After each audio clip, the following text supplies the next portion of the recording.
ஓம் கிருஷ்ணாய பரமாத்மனே நமः.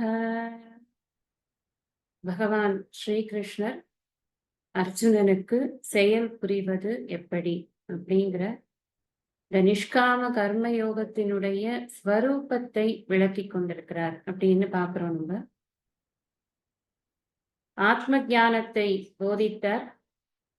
உலகியல் வாழ்க்கையில் அந்த ஆத்ம ஞானத்தை உலகியல் வாழ்க்கையோடு பொருத்தி பார்த்து கூட அவன் செயல் புரிந்துதான் ஆக வேண்டும் அப்படிங்கிறத அவனுக்கு உணர்த்துவதற்காக சில விஷயங்களை சொன்னார். இந்த உலகம் உன்னை கீழானவனாக பார்க்கும், உன்னுடைய கீர்த்தி போகும், அதனால் நீ எப்படியாவது காரியங்கள் செய்துதான் ஆக வேண்டும் என்று. அந்த காரியங்களை எப்படி செய்ய வேண்டும் அப்படின்னு சொல்ல ஆரம்பிக்கும் பொழுது, பலனை விரும்பி செய்யப்படும் காரியங்கள், பலனில் நாட்டமில்லாமல் செய்யப்படும் காரியங்கள், பலனை எதிர்பார்த்து பலனை எதிர்நோக்கி செய்யக்கூடிய காரியங்கள் எந்த அளவிற்கு பலனை எதிர்பார்க்காமல் செய்யக்கூடிய காரியங்களை காட்டிலும் குறைவானவை அப்படிங்கிறத ஒரு 4 ஸ்லோகங்கள்ல எடுத்து சொன்னார். ஒரே நேர்கொண்ட சிந்தனையாக இருக்க வேண்டும் ஒரு மனிதனுக்கு வாழ்க்கையில். அவன் இந்த உலகில் மனித பிறவி எடுத்ததனுடைய நோக்கம் என்ன அப்படின்னு சொன்னா அது வீடு பேரு தான். அந்த வீடு பேருக்கான வீடு பேருக்காக பெற வேண்டிய ஞானத்திற்கு தன்னை தயார் செய்து கொள்வதற்குத்தான் அவனுடைய வாழ்க்கையுடைய பெரும் பகுதி செலவு பண்ணணும் அப்படிங்கிற விஷயத்த விவசாயாத்மிகா புத்திகி அப்படிங்கிற அந்த ஸ்லோகத்திலேருந்து ஆரம்பிச்சு ஒரு 4 ஸ்லோகத்துல அப்படி போகலைன்னா என்ன ஆகும் அப்படிங்கிறத விளக்கமா சொன்னார். மறுபடியும் நாம பிறவியை எடுத்து எடுத்து இந்த உலகத்தில் ஒரு அல்பமான ஜீவனாகவே நாம் கழித்து கொண்டு இருப்பதா அப்படிங்கிற ஒரு கொஸ்டினை ஏற்படுத்தியிருக்க. அதுக்கப்புறம் என்ன சொன்னார், இது மாதிரி எல்லாம் சொல்லிட்டா போருமா, நிஷ்காம கர்மயோகம் பண்ணு, அதுதான் ரொம்ப நல்லது அப்படின்னு சொல்லிட்டா போருமா, அந்த நிஷ்காம கர்மயோகத்தினுடைய ஸ்வரூபம் தான் என்ன அப்படிங்கிறத அழகா 2 ஸ்லோகத்துல விளக்கியிருக்க. நீ செயலில் மட்டும்தான் உனக்கு தகுதியானது இருக்கிறது. உனக்கு தகுதிக்கு உள்ள செயலில் நடுவில் நீ செயலுக்குள் நீ என்ன வேணா சாய்ஸ் பண்ணிக்கலாம். எப்படி பண்றியோ அப்படி பண்ணிக்கலாம். ஆனால் அந்த செயலுக்கான பலனை நீ நிர்ணயிக்க வேண்டிய அவசியம் இல்லை. ஏனென்றால் அது பல விஷயங்களை உள்ளடக்கியது. அந்த பலன் என்பது நீ அதில் நாட்டம் காட்ட வேண்டிய அவசியம் இல்லை. நாட்டம் காட்டியாச்சுன்னு சொன்னா என்ன ஆகும் அப்படின்னு சொன்னா, மீண்டும் உனக்கு ஒரு செயல் புரிய வேண்டும் என்ற எண்ணம், பலனோடு கூடிய பலனை எதிர்பார்த்து செய்யக்கூடிய செயலை நீ செய்யணும்ன்ற எண்ணம் வரும். அப்படி எண்ணம் வந்ததுன்னு சொன்னா நீ மறுபடியும் அந்த செயலுக்குள்ள போயிடுவ அப்படின்னு. ஏன் பலனுக்கு நீ நாட்டம் காட்டக்கூடாதுங்கிறதுக்கான காரணத்தையும் அதே ஸ்லோகத்துல சொன்ன. மா கர்ம பல ஹேதுர் பூஹு, கர்ம பல ஹேத்துவாக நீ ஆவதற்கு தலைப்படுவாய், வேண்டாம், நீ அது மாதிரி பண்ணாத அப்படிங்கிறத சொன்னார். அதே சமயத்தில் நீ செயல் புரியாமல் இருப்பவனாகவும் இருக்க முடியாது. மனிதனாக பிறந்தால் நீ ஏதாவது ஒரு செயல் செய்துதான் ஆக வேண்டும். ஏன்னா ஏகப்பட்ட குழப்பமா இருக்கு. ஒரே செயல் பண்ணுங்கிறார், இப்படி பண்ணுங்கிறார், அப்படி பண்ணாதங்கிறார். அப்படின்னா எப்படிதான் பண்றதுன்ற கேள்வி வருது இல்லையா? அதனாலதான் அடுத்த ஸ்லோகத்துல சொன்னார். கடைசியா நம்ம பார்த்திருக்கோம் அந்த ஸ்லோகத்துக்கு பொருள். நீ எப்படி செயல் புரிய வேண்டும், யோகஸ்த குரு கர்மாணி அப்படின்னு சொன்னார். யோகத்தினோடு கூடிய செயலாக அது இருக்க வேண்டும். என்ன யோகத்தினோடு கூடிய செயல் அப்படின்னா, ஈஸ்வரனுக்கு செய்யக்கூடிய சேவையாக அந்த செயல் இருக்க வேண்டும். ஈஸ்வரன் என்பது யார் அப்படிங்கிறத பார்த்தோம். ஈஸ்வரன் என்பது இந்த பிரபஞ்சம் முழுவதுமாக இருக்கிறார் அப்படின்னு தெரிஞ்சது நமக்கு.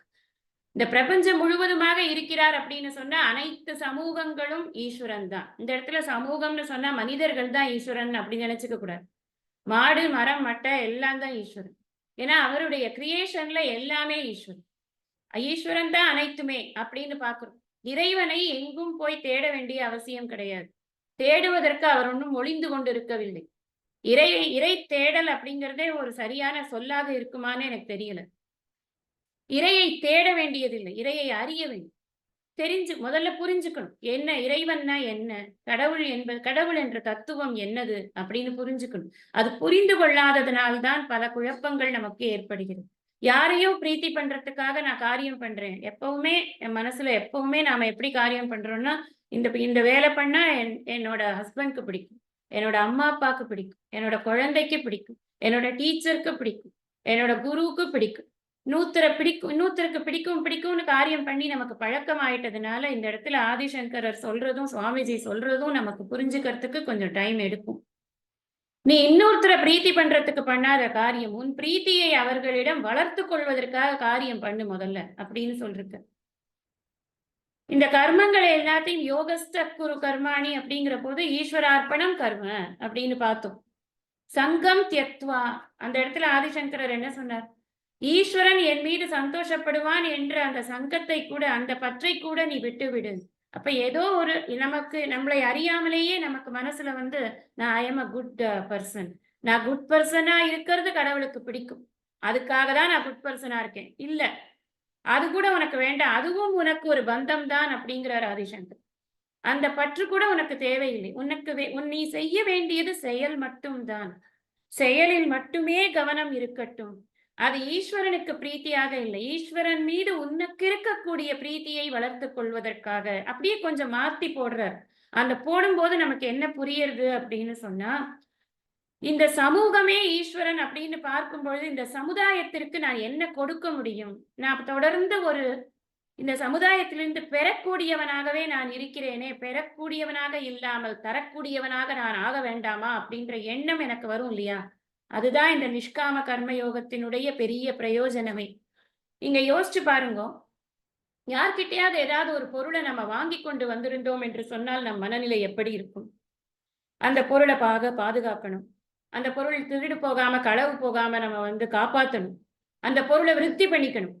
இப்படி பல விஷயமான எண்ணங்கள் நமக்கு அந்த பொருளின் மீது வருமா இல்லையா? ஏதோ ஒரு பொருள் யாரோ ஒருத்தர் கொடுக்குறாங்க, புஸ்தகம் கொடுத்தாலும் சரி, ஒரு ஒரு ட்ரெஸ்ஸை கொடுத்தாலும் சரி, ஏதோ ஒண்ணு கொடுக்குறாங்க.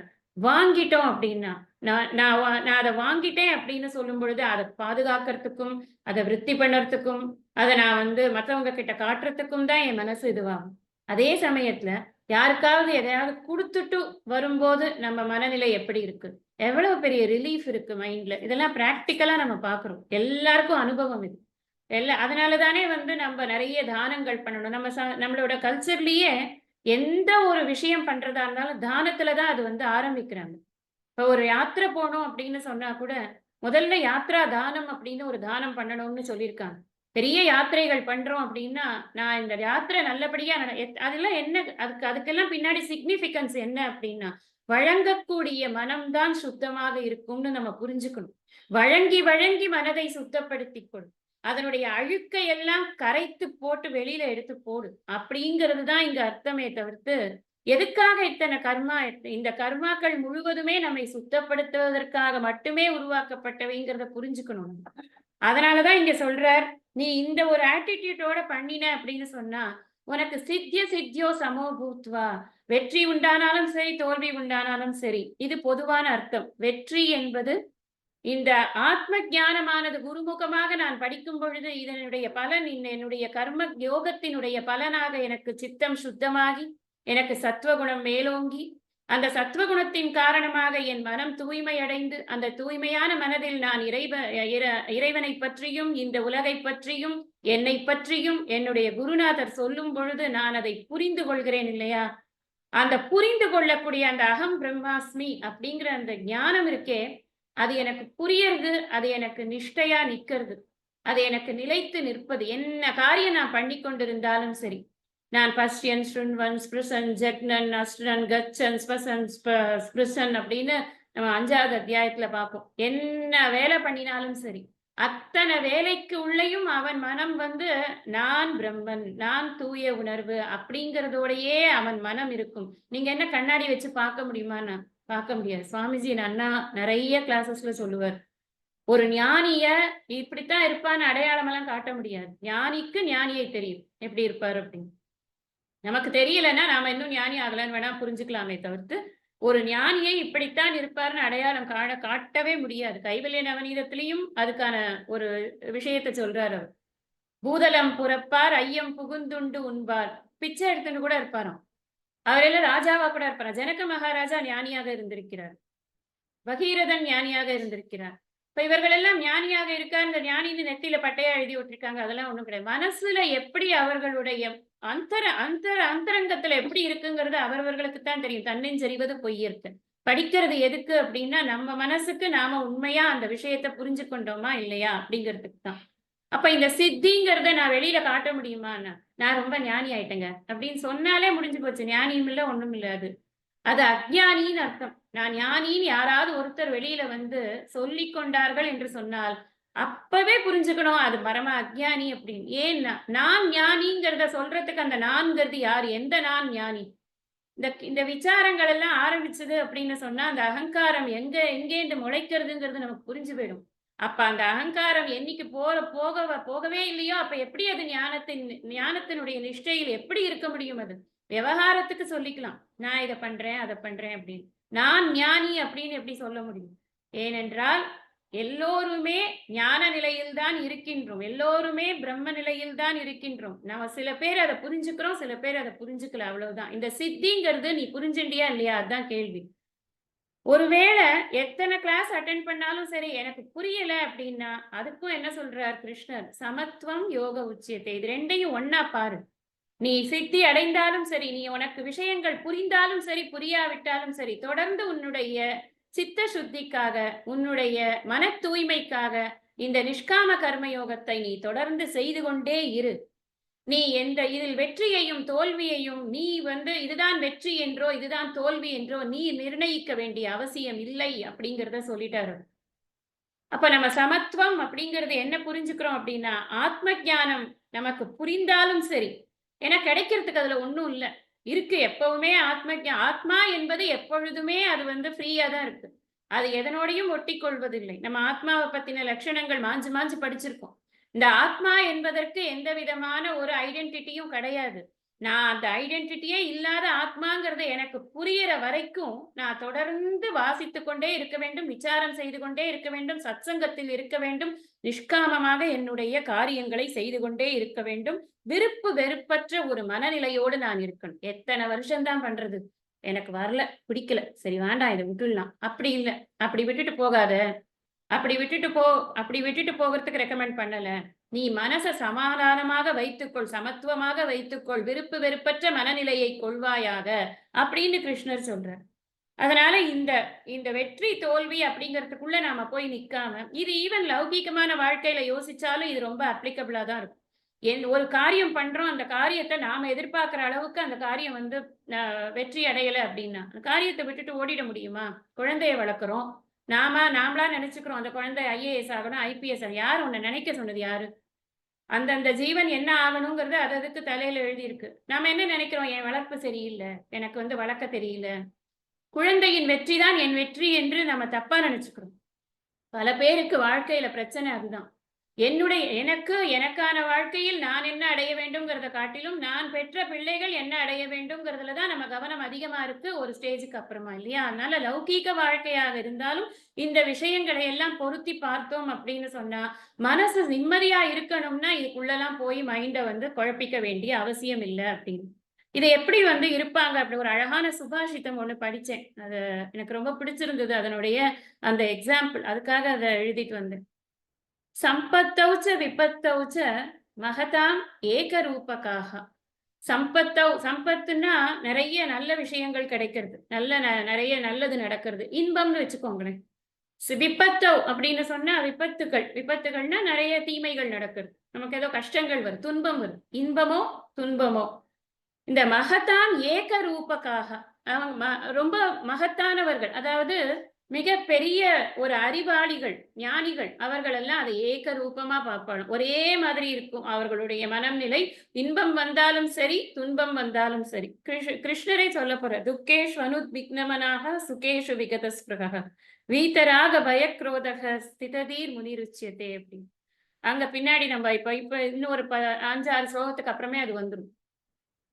எப்படி சிதப்பிரஜன் இருப்பான் அப்படின்னு கேட்பாரு.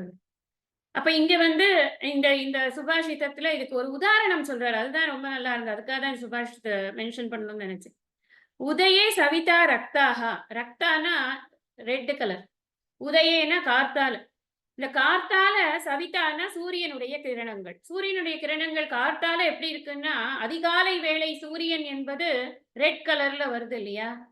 ரக்தாச்ச அஸ்தமயே ததா அப்படிங்கிற அதாவது அஸ்தமன காலத்திலும் அது எப்படி இருக்குன்னா அதே ரெட் கலர்ல தான் இருக்கு. அப்ப நடுவுல எவ்வளவோ காரியங்கள் நடந்திருக்கே. இந்த சூரியன் வந்து இது நடுப்பகுதி வரைக்கும் வந்திருக்கு. அந்த நடுப்பகுதியில வந்து அது பிரைட் ஒயிட் லைட்டாவே காமிச்சிருக்கு. அதெல்லாம் பார்க்கறது கிடையாது. காத்தால எப்படி இருந்ததோ அப்படித்தானே சாயந்தரம் இருக்கு. அது மாதிரி தான் இன்பமாகட்டும், துன்பமாகட்டும் அது ஒன்றுதான் அப்படின்னு. நல்ல அழகான சுபாஷிதம் இது. அதனால எப்படி இருக்கும் அந்த சமத்துவம், யோக உச்சியத்தை நம்ம புரிஞ்சுக்கணும். அந்த சமத்துவம், யோகம் அப்படின்னு சமத்துவம் அப்படின்னு சொன்னாலே இந்த மனமானது விருப்பு, வெறுப்பை கடந்த ஒரு நிலையில் இருக்கணும் அப்படின்னு சொல்றார். ஏன்னா வாழ்க்கை என்பது நிறைய ரிஸ்க் ஃபேக்டர்ஸ் இருக்கு வாழ்க்கையில. விருப்பு, வெறுப்பு அப்படிங்கிறது இந்த வெற்றி, தோல்வி மேல விருப்பு, வெறுப்புன்னு இந்த இடத்துல புரிஞ்சுக்கோங்க. வெற்றி வந்தா எனக்கு ரொம்ப சந்தோஷம். அந்த ஒர்க் எல்லாம் சூப்பர்.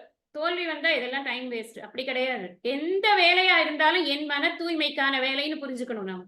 அந்த வேலையோடைய பர்ப்பஸே என்னன்னா, என் மன தூய்மைக்கான வேலை. அவ்வளவுதான். அப்படி புரிந்து கொண்டோம் என்று சொன்னால், எல்லா வேலையும் வெற்றி தரக்கூடிய வேலைகள் தான். வின் வின் சிச்சுவேஷன் தான் நமக்கு இருக்கும். அதனால இங்கே சங்கம் தியக்த்வா அப்படிங்கிறத பரமார்த்தாஜி சொல்றார். எல்லா விதமான பற்றுகளையும் நீ விட்டுவிடு அப்படின்னு. அப்படி ஒரு அர்த்தம். என்ன பற்று விடுறதுன்னா, அப்பா பற்று, அம்மா பற்று, குரு பற்று, சாஸ்திர பற்று, எல்லா பற்றையுமே விட்டுவிடு. இதுதான் எனக்கு இருந்தா தான் நடக்கும் அப்படின்னு ஒரு விஷயமும் இந்த உலகத்துல கிடையாது. யார் இல்லனாலும் எல்லாம் நடந்து கொண்டுதான் இருக்கிறது. அந்த ஒரு உண்மையை முதல்ல நாம புரிஞ்சுக்கணும். அப்படி புரிந்து கொண்டு மனநிலையை மிகவும் சமாதானமாக வைத்துக் கொள்ள வேண்டும். எந்த ஒரு டென்ஷன் இருக்கக்கூடாது. ஒரு ஃபியர் இருக்கக்கூடாது. ஒரு ஆங்ஸைட்டி இருக்கக்கூடாது. எந்த வேலை பண்ணும்போது ஒரு ஆங்ஸைட்டி இருக்கக்கூடாது. இந்த ஸ்லோகங்கள் எல்லாம் வேலை எப்படி பண்ணணும், செயல் புரிவது எப்படி அப்படின்னு பார்த்து கொண்டிருக்கோம் இல்லையா? அதனால இந்த செயல் எப்பொழுதுமே ஒரு அமைதியான மனநிலையில் தான் எல்லா செயல்களும் நடக்கணும் அப்படிங்கிறது இதுல இருக்கு. 49 தூரேண ஹ்யவரம் கர்ம புத்தியோகாத் தனஞ்சய दूरेण ह्यवरं कर्म बुद्धियोगात् धनञ्जय बुद्धौ शरणमन्विच्छ कृपणाफलहेतवः बुद्धौ शरणमन्विच्छ कृपणाफलहेतवः. இதுதான் 49வது ஸ்லோகம். இப்போ நம்ம படிக்கணும். தனஞ்சயா, முன்னாடியே சொல்லியிருக்கேன். தனம் நிறைய வைத்துக் கொண்டிருப்பவர். அதனால அவருக்கு தனஞ்சயன் அப்படின்னு பேரு அப்படின்னு. எல்லா விதமான வெற்றிகளும் பெற்றவன் அர்ஜுனன். இப்ப ஏதோ ஒரு புதுசா ஒரு இது பண்ணிட்டு இருக்காங்க அப்படின்னு கேள்விப்பட்டேன். அர்ஜுனனை காட்டிலும் கர்ணன் வந்து மிகவும் வெற்றியாளர் அப்படின்னு. ஒரிஜினலா மகாபாரதத்துல அப்படி கிடையவே கிடையாது. தான் பங்கு கொண்ட அத்தனை போர்களிலும் ஜெயித்தவன் யாருன்னா அந்த அர்ஜுனன் தான். அதனால அப்பேற்பட்ட ஒரு மாவீரன் அவன். அவன் ஜெயித்து கொண்டு வந்த தனங்களே ஜாஸ்தி. நிறைய நிறைய ராஜ்யங்களை ஜெயித்து அந்த ராஜ்யங்களில் இருந்த தனங்களை எல்லாம் அவன் கொண்டு வந்திருக்கிறான் அப்படின்னு அவனுடைய இதுல இருக்கு, சரித்திரத்துல இருக்கு. அதனால தனஞ்சயன். புத்தி யோகாத் அப்படின்னா புத்திங்கிறது இந்த இடத்துல புரிஞ்சுக்கணும். நிஷ்காம கர்ம யோக புத்தி அப்படின்னு புரிஞ்சுக்கணும். அதாவது சமத்துவ புத்தி. இது ரெண்டும் ஒண்ணுதான். நிஷ்காம கர்ம யோக புத்தின்னு சொன்னாலும் ஒண்ணுதான். சமத்துவ யோக புத்தி அப்படின்னு சொன்னாலும் ஒண்ணுதான். சமத்துவ யோக புத்தியோடு கூடிய நிஷ்காம கர்மத்தை காட்டிலும் அப்படின்னு இதுக்கு அர்த்தம். கர்ம, கர்மனா காமிய கர்மம். இந்த சாதாரணமாக சகாமமாக பண்ணக்கூடிய கர்மங்கள் இருக்கே, தூரேன அவரம் ஹி. தூரேன அவரம் ஹினா ரொம்ப கீழானது அது. புத்தௌ சரணம் அன்விச்ச. இந்த சமத்துவ புத்தியில் நீ சரணமடைவாயாக. பலஹேத்தவக, பலனை இச்சிக்க கூடியவர்கள், பலனை நினைக்கக்கூடியவர்கள், பலனை விரும்பக்கூடியவர்கள், கிருபணாக கீழானவர்கள். கார்பண்ய தோஷம் எனக்கு வந்திருக்கு அப்படின்னு சொன்னா இல்லையா? அது சொன்னதுக்கு அப்புறம் தான் கிருஷ்ணர் ஆரம்பிச்சார் இல்லையா? அங்கே பார்த்தோம் கிருபணா அப்படின்னா என்னன்னு. ரொம்ப கீழான மனநிலையில் நான் இருக்கிறேன் அப்படின்னு அந்த இடத்துல அங்கேயும் அதான் அர்த்தம், இப்பவும் அதான். புத்தி யோகா அப்படின்னு சொன்னா சமத்துவ புத்தி யோகா. அந்த சமத்துவ புத்திக்கு இப்பதான் ஒரு நிமிஷம் முன்னாடி நம்ம பார்த்தோம் விருப்பு வெறுப்பற்ற மனநிலை. இந்த விருப்பு வெறுப்பற்ற மனநிலையில் செய்யக்கூடிய செயல்கள் நிஷ்காமமாக எந்தவித பலன் எப்படி இருந்தாலும் அதை ஏற்றுக்கொள்ளக்கூடிய மனப்பக்குவத்துடன் நம்ம இப்ப கொஞ்சம் கொஞ்சமா வளரணும். பலனை எதிர்பார்க்காதே, பலனில் நாட்டம் வைக்காதே அப்படிலாம் பண்ணி சொல்லிட்டே வந்தோமா, இப்ப நம்ம வேற மாதிரி யோசிக்கணும். எப்படிப்பட்ட பலனாக இருந்தாலும் அதில் எனக்கு எந்த விதமான பாதிப்பும் இல்லை. ஏன்? ஏன்னா போன ஸ்லோகத்துல தான் சொன்னார், சித்திய சித்தியோ சமோ பூத்வா. கிருஷ்ணர் சொல்லித்தர நம்ம அப்டேட் பண்ணிட்டே இருக்கணும். இப்ப நமக்கு வெர்ஷன் அப்டேட் வந்துட்டே இருக்குல்ல, மொபைல்லே ஆகட்டும், லேப்டாப்லயே ஆகட்டும், ஏதாவது வெர்ஷன் அப்டேட் வந்துட்டே இருக்கு. டக்கு டக்குன்னு மாறுறது. அந்த மாதிரி நம்மளும் மாத்திண்டே வரும். முதல்ல நம்ம சொல்லும் பொழுது நிஷ்காம கர்ம யோகம் பண்ணினா உனக்கு சித்த சுத்தி இருக்கு அப்படின்னு சொன்னா அதனால உனக்கு சத்வ புத்தி வருது. அந்த சத்வ குணத்தில் இருக்கிறாய். சத்வ குணத்தில் உனக்கு மனம் வந்து தூய்மையாக இருக்கிறது அப்படின்னு எல்லாம் நம்ம சொல்லி கொண்டிருக்கிறோம். இங்க புத்தி யோகாத்துங்கிறது இந்த இடத்துல என்ன புரிஞ்சுக்கிறோம்னா, அந்த விருப்பு வெறுப்பற்ற மனநிலை. எதில் விருப்பு வெறுப்பற்ற மனநிலை? எனக்கு நான் செய்யக்கூடிய செயல்களினால் ஏற்படக்கூடிய பலன்கள் எதுவாக இருந்தாலும் அதில் எனக்கு விருப்பும் இல்லை, வெறுப்பும். அதுதான். அந்த விருப்பு இருந்தது அப்படின்னு சொன்னா என்ன ஆகும்னா, அந்த விருப்பத்தை நோக்கி நம்ம மனம் போகும். வெறுப்பு அப்படின்னு சொன்னா, இந்த வெறுப்பு வேண்டாமேன்னு நம்ம மனம் நினைக்கும். இல்லையா? திரும்ப இந்த விருப்பும் வெறுப்பும் நமக்கு திரும்ப திரும்ப நமக்கு மறுபடி பிறவியை கொடுக்கக்கூடியதாகத்தான் இருக்கின்றது அப்படின்னு பார்க்கிறோம். இப்ப சமத்துவ புத்தி யோகாத்துன்னு போட்டதுனால அதை காட்டிலும் அப்படின்னு அர்த்தம். அதை காட்டிலும்னா அப்ப இன்னொரு கம்பேரிசனுக்கு இன்னொரு விஷயம் இருக்கு இல்லையா? ஒண்ணு சமத்துவ புத்தி. வெறும் சமத்துவ புத்தின்னு போட்டாச்சுன்னா இப்ப சொன்ன அர்த்தம் முடிஞ்சு போயிடுது. ஆனா சமத்துவ புத்தி யோகாத்துன்னு போட்டிருக்க. யோகாத்துன்னா அதை விட அப்படின்னு அர்த்தம். அதை காட்டிலும் அப்படின்னு அர்த்தம். இன்னொன்னு என்ன சொல்றார்? கர்ம. கர்மன்னு சொல்றது இங்க பலனை எதிர்நோக்கி செய்யக்கூடிய காரியங்கள். சகாம கர்ம யோகம். நம்ம முன்னாடி இப்பதான் கொஞ்சம் முன்னாடி சொன்ன ஒரு 4 ஸ்லோகம் முன்னாடிதான் இந்த சகாம கர்ம யோகத்தோட லிமிடேஷன்ஸ் பூராத்தையும் நம்ம பார்த்துட்டோம். இருந்தாலும் இங்க மறுபடியும் சொல்றார், இத கம்பேர் பண்ணி சொல்லி கொடுக்கிறார். நிஷ்காம கர்ம யோகம் புத்தி உனக்கு இருந்ததுன்னு வச்சுக்கோயேன், அது ரொம்ப வசத்தி. ஆனா சகாம கர்ம யோக புத்தி உனக்கு இருக்கு, ஏதோ ஒரு பலன் வேணும் எனக்கு அப்படின்னு நினைத்து நீ ஒரு காரியம் செய்கிறாய் என்று சொன்னால் அப்போ உன்னோட புத்தி எப்படி இருக்குன்னா தூரேன ஹி அவரம் அப்படிங்கிற. அவரம்னா கீழே. இது ரெண்டையும் மலைக்கும் மடுவுக்குமான ஒரு ஒப்பீடுன்னு சொல்லுவோம் இல்லையா? நம்ம பொதுவா மலை எங்க இருக்கு, மடு எங்க இருக்கு அப்படின்னு நம்ம சொல்லுவோம். 2 பேரை குணத்தை உயர்த்தி சொல்றதுக்கும் குணமற்ற ஒருவனை சொல்றதுக்கும் ஜென்ரலா நம்ம பேசக்கூடிய ஒரு வார்த்தை. அது மாதிரி இங்க சொல்ற நிஷ்காம கர்மயோக புத்தி இருக்கே அது உச்சாணியில இருக்கப்பா. நீ வந்து சகாம கர்மயோக புத்தி இருக்கே அது ரொம்ப அதல பாதாளத்துல இருக்கு. அவரம் அப்படின்னு சொன்னா கீழே போயிட்டது அப்படின்னு. அந்த இப்ப நம்ம உடனே நம்மளுக்கு வந்து ஒரு பல்ப் எரியணும். நம்ம கீழே இருக்கணுமா மேல இருக்கணுமா? நம்ம வாழ்க்கையில எங்க போகணும்னு நினைக்கிறோம் நம்ம டுவர்ட்ஸ் த கோல் என்ன நமக்கு? வீடு பேருக்கு போகணும்னா திரும்ப திரும்ப நம்ம கீழே இறங்கி கொண்டு இருந்தா நம்ம முன்னாடி சொன்ன மாதிரி பரமபத சோபான படம் மாதிரி இந்த பாம்பு தலைக்கு போயிட்டோம்னா டைன்னு இறக்கி கொண்டு வந்து ஒண்ணுல நிக்க வச்சோம். இந்த பரமபத சோபான படமே நம்ம வாழ்க்கையுடைய பிக்சரைசேஷன் தான். நல்ல குணங்களும் நல்ல சத்சங்கமும் நல்ல குருவும் நல்ல மூர்த்தி தலம் தீர்த்தம் முறையாக கிடைத்தவர்க்கு வாய்க்க ஒரு சத்குருவும் வாய்க்கும் பராபரமே அப்படின்னு ஒரு தாய்மானவர் பாடல் இருக்கா இல்லையா? அந்த மாதிரி இது ஒழுங்கா போயிட்டு இருந்ததுன்னா நேர பரமபதத்துக்கு போயிடும். இல்லைன்னா என்ன ஆகும்னா பாம்பு கிட்ட போயிடும். எங்கேயாவது தப்பு பண்ணோம்னா பாம்பு கிட்ட போயிடும். அந்த மாதிரி நமக்கு இந்த தப்புங்கிறது என்ன? அது நேர கீழே கொண்டு வருது என்னது? அவரம்னா கொண்டு வந்து கீழே இறக்கிடும் உன்ன. நீ வந்து பலனை எதிர்நோக்கி எந்த காரியம் செய்தாலும் அதனால் உன்னுடைய மனம் உயர்வடையாது. இங்க யார் உயர்ச்சி தாழ்ச்சிங்கிறது என்ன? குலமா, கோத்திரமா, ஜாதியா? கிடையாது. இந்த மனம் உயர்கிறதா, மனம் தாழ்கிறதா? இங்க மனசுலதானே எல்லாமே நடக்கிறது. நான் முதல்ல இருந்து சொல்லி கொண்டிருக்கிறேன். மனசுலதான் எல்லா வேலையும் நடக்கிறது. ஏன்னா மனசுதான் டூல். அதை வச்சுதான் நம்ம சாஸ்திரம் படிக்கணும். அதை வச்சுதான் நான் முக்தன் அப்படிங்கிறத புரிஞ்சுக்கணும். நான் பக்தன் அப்படின்னு நினைத்து கொண்டிருக்கேன். நான் எல்லாத்தோடையும் நான் இப்ப என்ன கனெக்ட் பண்ணிட்டு இருக்கேன். என்னோட புக்கு, என்னோட பேப்பர், என்னோட லேப்டாப், என்னோட பொண்ணு, என்னோட பையன், இப்படி எல்லாம் நான் கனெக்ட் பண்ணிட்டு இருக்கேன். இல்ல ஒண்ணுமே கிடையாது, எதுவுமே ஒன்று கிடையாது அப்படின்னு சாஸ்திரம் சொன்னா அதை எங்க புரிஞ்சுக்கிறது? நானு என் மனசு சரியா இருந்தாதான் புரிஞ்சுக்க முடியும். அப்ப மனசு உயர போகணும். அந்த உயர்ந்து போனாதான் எனக்கு எல்லாத்தையும் சமமா பார்க்கவே முடியும். இருக்கிறது ஒண்ணுதான் நான் எப்ப பார்ப்பேன்? மேல போனாதான் பார்க்க முடியும். நீங்க பிளைட்ல இருந்து பார்த்தாதான் எல்லாம் ஒன்னா தெரியுது. கீழே இருந்து பார்த்தா ஒரு பில்டிங் பெருசா தெரியுது, ஒரு பில்டிங் சின்னதா தெரியுது, ஒண்ணு குடிசையாட்டம் இருக்கு, ஒண்ணு வந்து ரெண்டு ஃப்ளோரா இருக்கு, ஒண்ணு 4 ஃப்ளோரா இருக்கு, ஒண்ணு 40 ஃப்ளோரா இருக்கு. மேல போயிட்டா என்ன தெரியுது? வெறும் எல்லாம் ஒன்னா தெரியுது, அவ்வளவுதான். ஒரே கோடா இருக்கு மொத்தமா. அவ்வளவுதானே தெரியுது. அந்த சமத்துவம் எப்ப வரும்? சமத்துவம் அப்படிங்கிறது சமமாக எல்லாவற்றையும் பார்ப்பதுங்கிறது எப்ப வரும்? என் மனசு உயர்ந்தாதான் வரும்.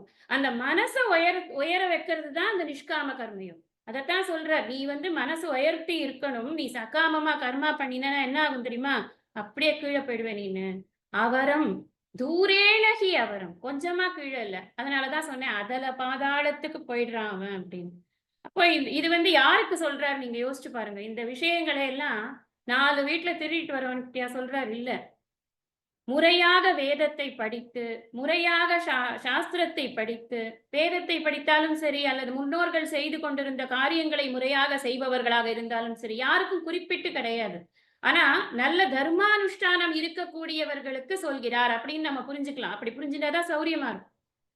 முறையாக காரியங்கள் தன்னுடைய முன்னோர்கள் வழியில் முறையாக காரியங்கள் செய்து கொண்டிருப்பவர்களுக்காக சொல்கிறார் அப்படின்னு பார்க்கும்போது அவங்க யாருமே வந்து கெட்டவங்க கிடையாது.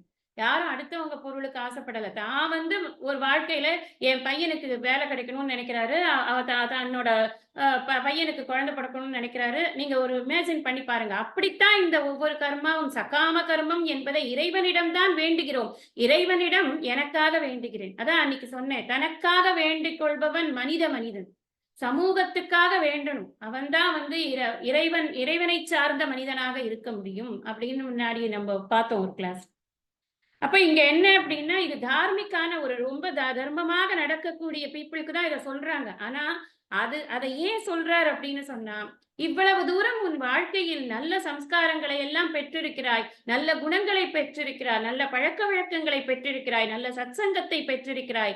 ஆனால் நீ மீண்டும் பிறப்பதற்கான காரியங்களையே தொடர்ந்து செய்து கொண்டிருப்பதால் என்ன பயன் அப்படின்னு கேட்கிறாரு. அதனாலதான் தூரேன ஹ்யவரம் கர்ம அப்படின்னு சொன்ன. ஏன்னா இது மறுபடியும் பிறவியை உண்டாக்கக்கூடிய ஒரு விஷயமாக இருக்கிறது. கரெக்ட் பண்ணிக்கோங்க. 43, 44 மறந்துடவே கூடாது. என்ன சொல்லியிருக்கார் 43, 44ல என்ன சொல்லியிருக்காரு அப்படின்னா 42வும் சேர்த்துக்கோங்க. 42வும் சேர்த்து 42லேருந்தே யாமிமாம் புஷ்பிதாம் வாச்சம் பிரவதந்தி அவிபஸ்சிதக அதுலேருந்து ஆரம்பிச்சு நீங்க வந்து திரைகுண்ய விஷயாவேதா நிஸ்திரைகுண்யோ பவார்ஜுன இதை வந்து மனப்பாடம் பண்ணி எப்பவும் நினைச்சுக்கணும். எதுக்கு நினைச்சுக்கணும் அப்படின்னு சொன்னா நான் பலனை உத்தேசித்து நல்லா தெரிஞ்சுக்கணும். உலகியல் பலனை உத்தேசித்து செய்யும் காரியங்கள் என்னை மீண்டும் மீண்டும் பிறவி எடுக்கத்தான் தூண்டுமே ஒழிய எனக்கு முக்திக்கான பாதையில் செல்வதற்கான ஒரு மன அவகாசத்தை அது கொடுக்காது. அவ்வளவுதான். அதான் கிருஷ்ணர் வந்து அதை ரொம்ப இன்சிஸ்ட் பண்ணி சொல்றாரு. அப்ப இங்க அதை தூரேன அப்படின்னு அதை ரொம்ப இறக்கி சொல்றதுக்கு காரணமும் என்ன அப்படின்னா அது பந்த ஹேத்து.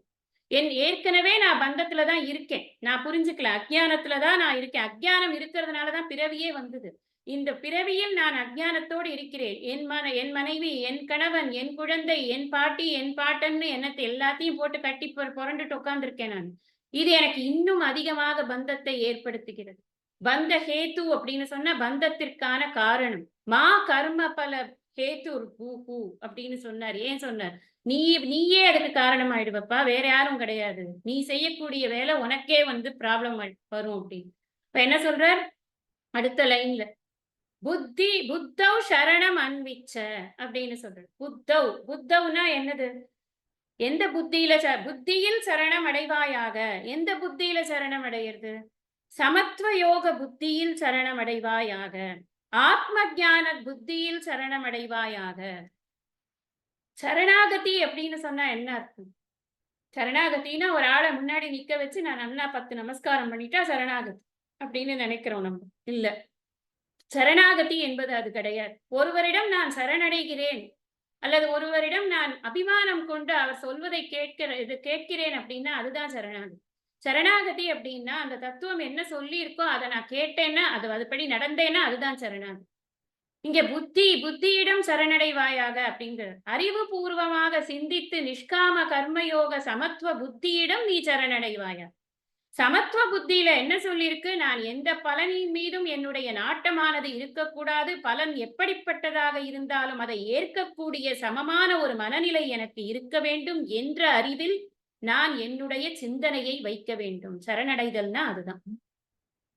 நம்ம வந்து பிசிக்கலா சரணடைகிறது அப்படி. இப்ப நம்ம எங்க அப்பா எங்க அப்பா கிட்ட நான் ரொம்ப வந்து மரியாதையா இருப்பேன்.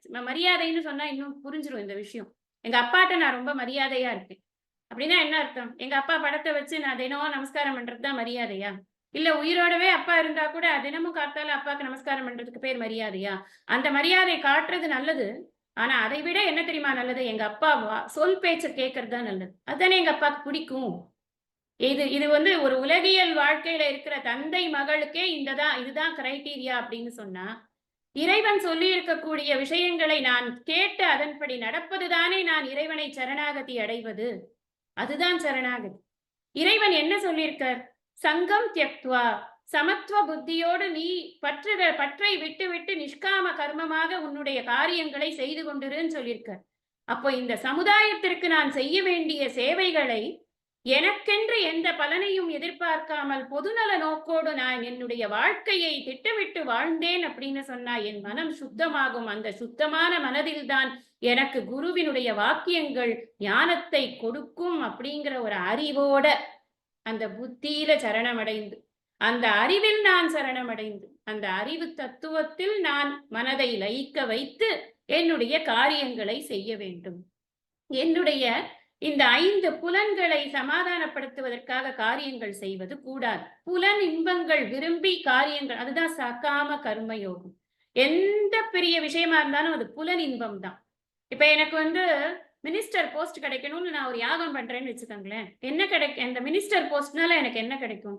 எனக்கு ஒரு பெரிய பங்களா கிடைக்கும். அப்புறம் எனக்கு 4 ஆள் கிடைப்பாங்க. அப்புறம் எனக்கு வந்து மனசு வந்து ஒரே பெருமையா இருக்கும். போறதுக்கு வரத்துக்கெல்லாம் ஒரே மரியாதையா இருக்கும். எல்லா இடத்துலயும் போற இடத்துலலாம் என்ன புகழ்வாங்க, பாராட்டுவாங்க. இதெல்லாம் எங்க வந்து இன்பத்தை கொடுக்கிறது? எந்த இடத்துல இன்பம் தருகிறது? மனம் இன்பத்தை எங்கு நுகர்கிறது? கண்ணால, காதால, வந்து தோலால, இப்படி என்னுடைய இந்திரியங்களால் தான் நான் இந்த இன்பத்தை நுகர்கிறேன். என்னுடைய புலன் தான் இன்பத்தை அனுபவிக்கிறது. அப்படிதானே? இந்த இன்பம் நிலையானதா? அப்படின்னா நிலையானது இல்லையே. நான் எப்ப வேணா மினிஸ்டர் போஸ்ட்ல இருந்து வெளில போயிடலாமே. யார் வேணா என்ன வந்து வெளில ஏத்திடலாமே. எப்ப வேணாலும் அது போகலாமே. அப்ப இது நிலையற்ற இன்பம் தானே. நான் பெரிய யாகம் பண்ணி மினிஸ்டர் போஸ்ட் வாங்கினா கூட அது நிலையானதா? இல்ல. அதனாலதான் இந்த புலனின்பங்களில் நாட்டம் வைத்து நீ செய்யக்கூடிய கர்மங்களினால் வரக்கூடிய இன்பம் நிலையானதல்லப்பா.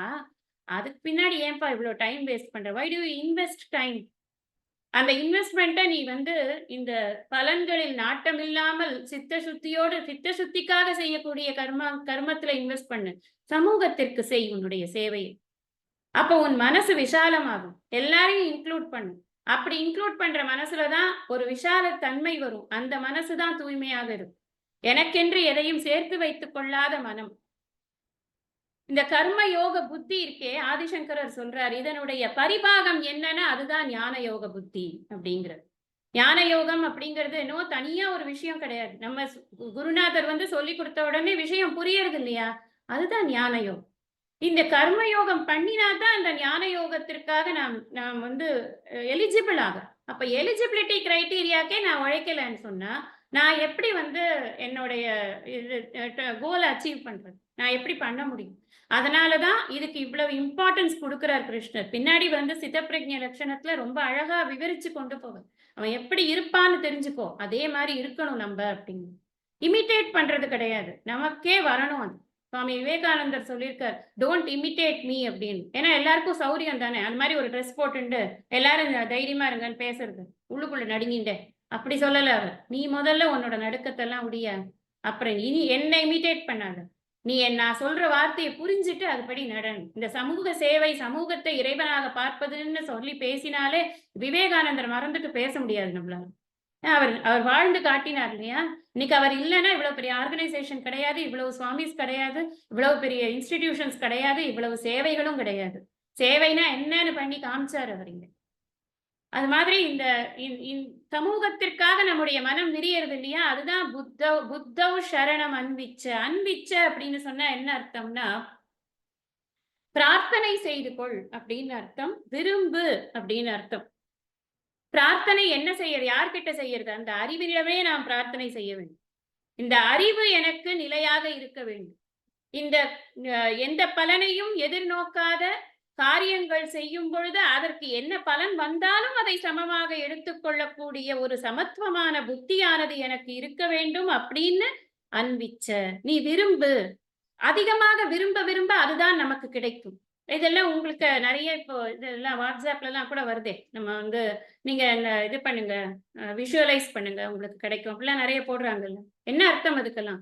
நம்ம எவ்வளவு இன்டென்ஸா ஒரு விஷயத்த ஆசைப்படுறோமோ, அந்த விஷயம் கண்டிப்பா நடந்துரும். அப்ப இங்க அன்பிச்சைங்கிறத நம்ம என்ன புரிஞ்சுக்கணும் அப்படின்னா, நிஷ்காமமாக நான் இந்த உலகத்திற்கு சேவை செய்ய வேண்டும். என்னுடைய மனத் தூய்மைக்காக நான் சேவை செய்ய வேண்டும்னு நீ நிறைய விரும்பு. அதுதான் அறிவு. இங்க என்னன்னா அறிவை சார்ந்து இரு அப்படிங்கிறார் அவர். உத்தவ் சரணம் அன்விச்ச அப்படிங்கிறார். அறிவை சார்ந்து இரு. இந்த அறிவு தான் உன்னை காப்பாத்தும். அறிவு அற்றம் காக்கும் கருவி அப்படின்னு சொல்லியிருக்கு. செருவார்க்கும் உள்ளழிக்கல் ஆகா அரண். ரொம்ப அழகான குறள். எத்தனை பகைவர்கள் வந்தாலும் என்னை அழிக்கவே முடியாது. என்னை உள் புகுந்து அழிக்க முடியாது. ஏனென்றால் அதுதான் எனக்கு அரணாக இருக்கு அறிவு. இந்த அறிவுங்கிற இது அறிவை வந்து விதிச்சு நம்ம நிறைய யோசிக்கலாம். அது பெரிய டாபிக் அது. நம்ம அப்புறம் அத திருக்குறள் படிக்கிறச்சே அந்த விஷயங்களை எல்லாம் நம்ம படிக்கலாம். ஆனா இதெல்லாம் ஹோம்வொர்க் நீங்களே பண்ணலாம். எப்படிப்பட்ட அறிவு நமக்கு வேணும்னு. இங்கே நம்ம எப்படிப்பட்ட அறிவை பத்தி பேசிக் கொண்டிருக்கிறோம் என்றால், நிஷ்காம கர்ம யோக அறிவு அப்படின்னு. அந்த அறிவில் நீ சரணம் அடைவாயாக. அந்த அறிவை நீ சார்ந்திருப்பாயாக. அந்த சார்ந்திருப்பது அப்படிங்கிறது தான் இங்க சரணம் அடைவது அப்படின்னு சொல்லியிருக்கு. ஒரு திருக்குறளை சுவாமிஜி வந்து கோட் பண்ணுவார். ரொம்ப அழகா இருந்தது. இந்த இடத்துக்கு ஆப்டா இருந்தது. அதனால அந்த திருக்குறளை மென்ஷன் பண்ணணும்னு நினைக்கிறேன் நான். இன்பம் விடையான் வினை விழைவான் தன் கேளிர் துன்பம் துடைத்து ஊன்றும் தூண். அதான் குறள். நீங்க யோசிச்சு பாருங்க. இத அப்படியே பொருந்தும் கர்மண்யேவாதிகாரஸ்தே ஃபர்ஸ்ட் லைன். இன்பம் விழைவான் இன்பம் விழையான் வினை விழைவான். நீ கர்மத்துல தானப்பா உனக்கு அதிகாரம் இருக்கு. பலனில் நீ நாட்டம் கொள்ளாதே. இன்பம் விழையான். அந்த இன்பம் எப்படி வந்தா என்ன? நான் எப்படி என்ன வந்து 10 பேர் புகழ்ந்தா என்ன? புகழாம போனா என்ன? என்ன பாக்குறவங்க எல்லாம் உங்களுக்கு இவ்வளவு புத்தி இருக்குன்னு சொன்னா என்ன? நீங்க அழகா இருக்கீங்கன்னு சொன்னா என்ன? நீ சிவப்பா இருக்கன்னு சொன்னா என்ன? நீ உயரமா இருக்கன்னு சொன்னா என்ன? சொல்லலைன்னா என்ன? இதெல்லாம் எனக்கு இன்பம் தருது. அதனால சொல்றேன் நான். பொதுவாக ஒரு மனிதனுக்கு தன்னை பற்றி பேசும் பொழுது அதிகமாக இன்பம் தருகிறது. இன்பத்தின் நிலை ரொம்ப அதிகமா இருக்கும் தன்னை பற்றி பேசும் பொழுது. சுவாமி பரமார்த்தாஜி அழகா சொல்லுவார். செல்ஃப் லவ் தான் அன்கண்டிஷனல் லவ். செல்ஃப் லவ் யாருமே வந்து விட்டு கொடுக்கவே மாட்டாங்க. தன்னைத்தான் ஒருவனுக்கு மிக அதிகமாக பிடிக்கும். யோசிச்சு பார்த்தா இதுதான் உண்மை. எனக்கு எப்ப கோவம் வரும்னா என்ன யாராவது ஏதாவது சொன்னாதானே எனக்கு கோவம் வருது. என்னன்னா எனக்கு அருமை இல்லையா? அந்த இன்பம் அப்படிங்கிறதோட உச்சபட்சம் என்னன்னா எனக்கு கிடைக்கக்கூடிய பெருமைகள். அதுதான் எனக்கு இன்பம். எனக்கு கிடைக்கக்கூடிய நன்மைகள். அதுதான் எனக்கு இன்பம். இன்பம் விடையான் அப்படிங்கிறார் திருவள்ளுவர். அந்த இன்பமெல்லாம் அவனுக்கு வேண்டாம். அந்த இன்பம் எப்ப கிடைக்கும்? நான் ஒரு காரியத்தை செய்து அந்த காரியம் எனக்கு இன்பம் என்ற பலனை கொடுக்கிறது. முன்னாடி நம்ம என்ன பார்த்தோம் அங்க? நீ வந்து பலனில் உன்னுடைய நாட்டத்தை வைக்காதே அப்படின்னு சொன்னோம். கர்மணி ஏவ அதிகாரகத்தே பலேஷுமா அப்படின்னு. கதாச்சன பலேஷுமா. எப்பொழுதுமே உனக்கு வந்து பலனில் நாட்டம் என்பது இருக்க வேண்டாம். அவன் அப்படிதான் இருக்கான். இன்பம் விழையான் வினை விளைவானாம். எப்ப பார் வேலைதான். அந்த வினை விளைவான்கிறத கரெக்டா புரிஞ்சுக்கணும். நாம இந்த கர்ம யோகத்துக்கு பொருத்தி பார்த்து எனக்கு வினைகள் எதற்கு வேண்டும் என்றால் என்னை சுத்தமாக்கிக் கொள்வதற்கு எனக்கு வினைகள் வேண்டும். நான் செய்யக்கூடிய ஒவ்வொரு செயலும் என் மனதின் இடுக்கில் இருக்கும் அழுக்குகளை எல்லாம் துடைத்து எறிவதற்காகத்தான் நடக்கிறது அப்படிங்கிற ஒரு தீர்மானமான முடிவு எனக்கு வேண்டும். ஏனென்றால் நான் டெய்லி அழுக்க சேர்த்து கொண்டேதான் இருக்கிறேன். என்னுடைய 6 பகைவர்கள் சும்மாவே இருக்க மாட்டாங்க. எனக்கு உள்ள கொண்டு வந்து அழுக்க ரொப்பிக்கொண்டே இருக்கிறார்கள். அவர்களுக்கு ரெஸ்ட்ங்கிறதே கிடையாது. எப்ப பார்த்தாலும் அது நடந்து கொண்டே இருக்கிறது. அந்த அழுக்கை எல்லாம் நான் தினமும் எடுத்து தூர எறிய வேண்டி இருக்கிறது. அதற்கு எனக்கு தினமும் நல்ல செயல்கள் வேணும். வினை விளைவான். அந்த வினை என்னன்னு நம்ம இப்ப சொல்றாரு இல்லையா? அங்கதான் நான் வந்து இத அந்த ஸ்லோகத்தோட நான் வந்து பொருத்தி பார்க்கிறேன். அந்த ஸ்லோகத்துக்கும் அடுத்த ஸ்லோகத்துக்கும் யோகஸ்த குரு கர்மாணி செகண்ட் லைன்ல வந்துடுது. என்ன சொல்றாரு? தன் கேளீர் துன்பம் துடைத்த யாதும் ஊரே யாவரும் கேளீர். எல்லாரும் எங்க ஆளுப்பா வாங்க, எல்லாருக்காகவும் நான் செய்யறேன். நான் இருக்கிறது எல்லாருக்காகவும் செய்யறதுக்கு தான். இப்படி ஒருவர் வந்து வாழ முடியும் என்று சொன்னால் தன் கேளீர் துன்பம் துடைத்தவர். அவர்களுக்கு ஏற்படக்கூடிய துன்பங்களை எல்லாம் துடைத்தவன் அவன். அவன் எப்படி இருக்கான்? ஊன்றும் தூண் அப்படிங்கிற அவன் தான் இந்த சமுதாயத்தை தாங்கக்கூடியவனாக இருக்கிறான். எவ்வளவு கிளியரா பாருங்க. இவர் வந்து 4 லைன் இதுல இருக்கு. ஆனா இங்க 1.25 அடியில இது வந்து பெஸ்ட் ஃபிட்டிங் குறள் சுவாமிஜி சொல்லியிருக்காரு.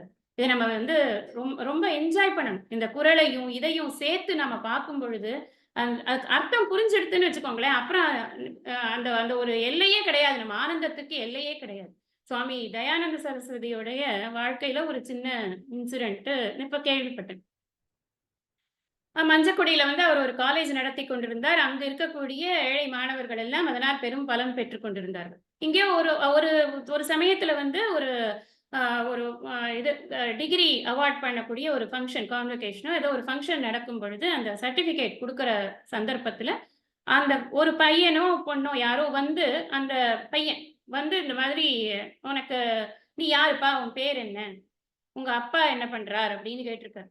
பேரெல்லாம் சொல்லிட்டு, "எனக்கு அப்பா இல்ல" அப்படின்னு சொல்லியிருக்காரு.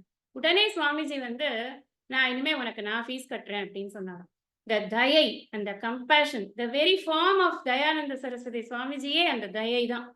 தயைக்கு அவரோட பேருக்கு ஏத்த மாரி வாழ்ந்தவர் யாருன்னா அவர்தான். ஏன்னா, அவர் ஏற்படுத்தி இருக்கக்கூடிய அந்த அந்த நிறுவனங்கள் இருக்கு இல்லையா? அது அவ்வளவும் தயை தான் ஃபுல்லா இருக்கு அதுல. எய்ம் ஃபார் சேவா அப்படின்னு சொல்லிட்டு. எதுக்கு நான் இதெல்லாம் சொல்றேன் அப்படின்னா, இதெல்லாம் வாழ முடியும். இன்பம் விழையான் வினை விழைவான் துடைத்து அப்படிங்கிறது வாழ முடியும். வாழ்ந்து காட்டிக் கொண்டிருந்தார்கள். இப்போ இருக்கிறார்கள். இன்னமும் இருக்கு. நம்ம சுவாமிஜியே இருந்து அப்படித்தான் வாழ்ந்து கொண்டிருந்தார். யாருக்கு என்ன பிரச்சனைனாலும் உடனே இருந்து சரி பண்ணக்கூடிய ஒரு ஒரு ஒரு சுவாமி விவேகானந்தருடைய மறு அவதாரமாகவே நாம் அவர பார்த்தோம். அப்போ இது மாதிரியான ஒரு மனநிலையானது அவனுக்கு அதுதான் சரணம் அன்விச்ச புத்தௌ சரணம் அன்விச்ச அறிவில் சார்ந்திருப்பது என்பது இந்த சமூகத்திற்கு நான் செய்யக்கூடிய சேவையின் காரணமாக என் மனம் தூய்மை அடையும் என்ற அறிவில் சார்ந்திருப்பாயாக அப்படின்னு புரிஞ்சுக்கணும். இந்த இடத்துல என்னன்னா சகாம கர்மயோகத்தையும் நிஷ்காம கர்மயோகத்தையும் அழகா கம்பேர் பண்ணி கொடுக்கிறார். சகாம கர்மயோகம் என்ன பண்றது அப்படின்னா நமக்கு பயத்தை உண்டு பண்றது, நமக்கு ஒரு ஆங்ஸைட்டிய உண்டு பண்றது. இது நடக்குமோ நடக்காதோ, இது இப்படி ஆச்சுன்னா என்ன பண்றது, இந்த பலன் இப்படி ஆச்சுன்னா என்ன பண்றது. நம்ம யாகம் யஜ்யம் பத்திலாம் நிறைய பேசுறோம். அது எல்லாமே வந்து it's a form of creating something. ஏதாவது ஒரு ஒரு விஷயத்தை உருவாக்குறதுக்கான ஒரு பெரிய சக்தி அது. அந்த சக்தி வந்து கொஞ்சம் தப்பு பண்ணா மாறி போயிடுமா இல்லையா? ஆனா அதனாலேயே அதுல கொஞ்சம் பயத்தோட தான் காரியங்கள் நடத்த வேண்டியதா இருக்கு. ஆனா நிஷ்காம கர்மயோகம் என்பது ரிலாக்ஸ்டா எல்லாருக்கும் நம்மளால என்ன குடுக்க முடியுமோ குடுத்து குடுத்து குடுத்து கை தேய தேய குடுத்து கொண்டே இருக்க வேண்டியதுதான். நம்மளால எவ்வளவு குடுக்கணுமோ அவ்வளவு குடுக்கணும். ஏன்னா நம்ம கான்ட்ரிபியூட் பண்ணணும் இந்த சொசைட்டிக்கு. சுவாமி தயானந்த சரஸ்வதி சுவாமிஜி அழகா நெறைய தடவ சொல்லியிருக்கார். Don't be a consumer, be a contributor. நீ நெறைய குடுப்பா. குடுக்க குடுக்க குடுக்க நம்ம வளருவோம். முதல்ல நான் சொன்ன மாதிரி குடுக்கும் பொழுது நம்ம மனசு வந்து சந்தோஷமா இருக்கும். பெறும் பொழுது ஒரு ஆங்ஸைட்டி. இத பத்திரமா வச்சுக்கணுமே அப்படின்னு. அடுத்ததுல கடைசி பாதம் என்ன?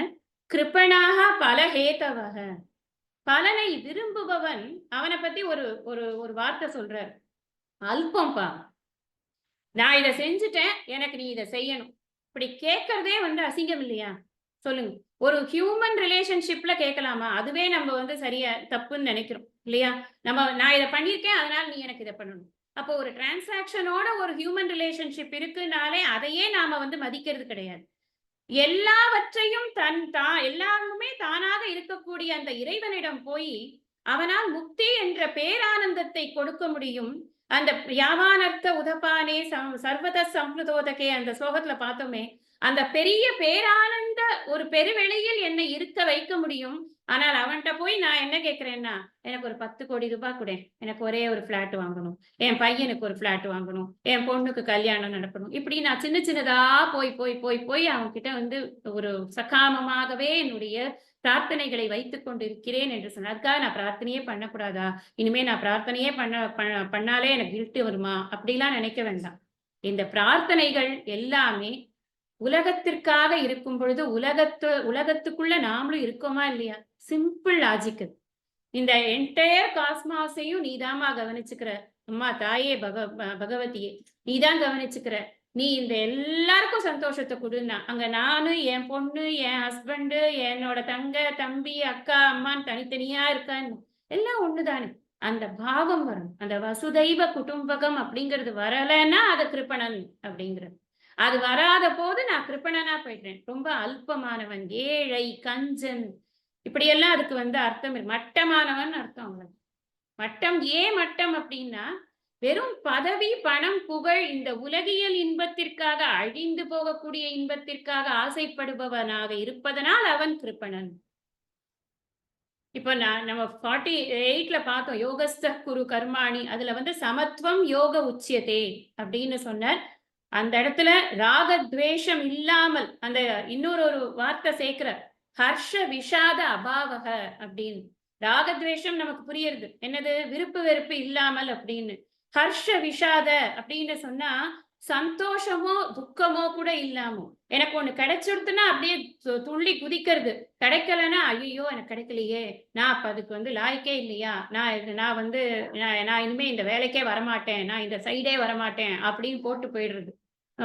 பண்ண ஆரம்பிச்சானே அந்த மாதிரி. அதனால துள்ளறதும் இல்ல, துடிக்கிறதும் இல்ல. அந்த மாதிரியான ஒரு மனநிலை. அந்த மனநிலையானது இந்த கிருப்பணனாக இருந்தால் வராது. கிருப்பணனுக்கு அந்த மனநிலை வராது. ஏனென்றால் அவன் பலனின் மீதுதான் அவனுடைய நாட்டம் முழுவதுமாக இருக்கிறது. சுவாமி சித்பவானந்தர் அழகா சொல்வார். செயலில் இன்பம் காண், செயல் புரிவதில் இன்பம் காணுவாயாக. நீ செயலின் பலனில் இன்பத்தை காண வேண்டும் என்று நினைத்தாய் என்றால் நீ மாட்டிக்குவ. நீ செயல் புரிவதே உனக்கு இன்பம். நம்ம சுவாமிஜி சொல்லுவார், நிறைவினால் செயல்கள் புரிவாயாக. நிறைவுக்காக செயல் புரியாதே. நிறைவு ஆக முடியாது. ஏனென்றால் நீ ஏற்கனவே நிறைவானவனாக இருக்கிறாய். வெரி சிம்பிள் விஷயம் அது. நான் புரிஞ்சுக்கல. புரிஞ்சுக்காத வரைக்கும் நான் என்ன பண்றேன்? எதையாவது பண்ணி என்னை ரொப்பிக்கொண்டே இருக்கிறேன். என்னுடைய இன்பத்திற்காக நான் ஏதோ வேலை பண்ணிக்கொண்டே இருக்கிறேன். நான் அறிய மாட்டேன் என்கிறேன். நானே இன்ப ஸ்வரூபம் என்பதை நான் மறந்து விடுகிறேன். இந்த மறந்த விஷயத்தை ஞாபகப்படுத்திக்கணும். ஸ்மிருதிர் லப்த்வா அப்படின்னு சொல்றார். யாரு? அர்ஜுனன் வந்து கடைசி அத்தியாயத்துல எனக்கு நஷ்டோ மோகக ஸ்மிருதிர் லப்த்வான். ஸ்மிருதினா என்ன? ஞாபகம். எனக்கு ஞாபகம் வந்துடுது கிருஷ்ணா, நான் புத்தன் அல்லவா அப்படின்னு எப்ப சொல்றார்? 18 அத்தியாயம் மூச்சை பிடிச்சு கிருஷ்ணர் சொன்னதுக்கு அப்புறமா சொல்றார். நம்மளும் சொல்லுவோம். நம்மளும் அதை அழகா படிச்சு முடிச்சதுக்கு அப்புறமா ஸ்மிருதிர் லப்த்வா நிஜமாவே நமக்கும் அது வந்துரும். அதனால அது ஈஸ்வரனுடைய அனுகிரகமாக நமக்கு அந்த பிரசாதம் நிச்சயமாக, குரு அனுகிரகமும் ஈஸ்வர அனுகிரகமும் நமக்கு அந்த பிரசாதத்தை நிச்சயமாக கொடுக்கும். ஏனென்று சொன்னால் இது வந்து நிச்சயமா நீ எப்பவுமே வந்து நிறைவானவனாக இருக்கிறாயப்பா. அந்த இருக்கிற ஸ்வரூபத்தை புரிந்து கொண்டால் போதும். அதனாலதான் சொல்ற ஹர்ஷ விஷாத அபாவக அப்படின்னு ஆதிசங்கர்.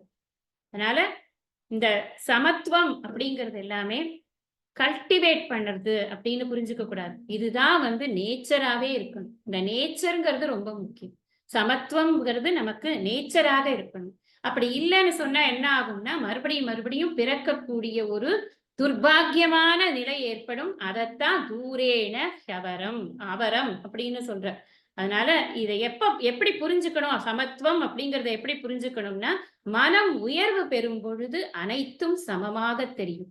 துக்கமும் சரி, இன்பமும் சரி, துன்பமும் சரி நமக்கு சமமாக தெரியும். வெற்றியும் சரி, தோல்வியும் சரி நமக்கு சமமாக தெரியும். எந்த ஒரு விஷயமும் எதுவுமே வந்து அதிகமான ஒரு பலம் பெற்று விளங்காது நம்முடைய மனதில். எப்போ அப்படின்னு சொன்னா மனம் உயரும் பொழுது. மனம் உயர்வதற்கு என்ன பண்ணணும்? நிஷ்காம கர்மயோகம் முறையாக நாம் ஈஸ்வரனுக்காக இந்த கர்மங்கள் பண்ணுகிறேன் என்ற எண்ணத்தோடு பண்ணணும். ஈஸ்வரன்கிறது வேற யாரும் இல்ல, இந்த டோட்டல் கிரியேஷன் தான் ஈஸ்வரன். அதனால இந்த ஸ்லோகம் வரைக்கும் இந்த ஸ்லோகத்துக்கு அப்புறம் இன்னொரு 2-3 ஸ்லோகத்துக்கு அப்புறமா நாம என்ன பார்ப்போம்னா எப்படி வந்து அவனுடைய இருப்பானது எப்படி இருக்கும், அப்படிப்பட்ட ஒரு சிதப்பிரக்ஞன் எப்படி இருப்பான்ங்கிறதெல்லாம் பார்க்க போறோம். அதனால இதுதான் இந்த ஸ்லோகத்தினுடைய கருத்து. இந்த அளவுல இன்னைக்கு வகுப்பை நாம முடிச்சுக்கலாம். பாக்கி அடுத்த ஸ்லோகங்களை அடுத்த வகுப்புல நாம படிக்கலாம். தத்ராகம் நிச்சிதம்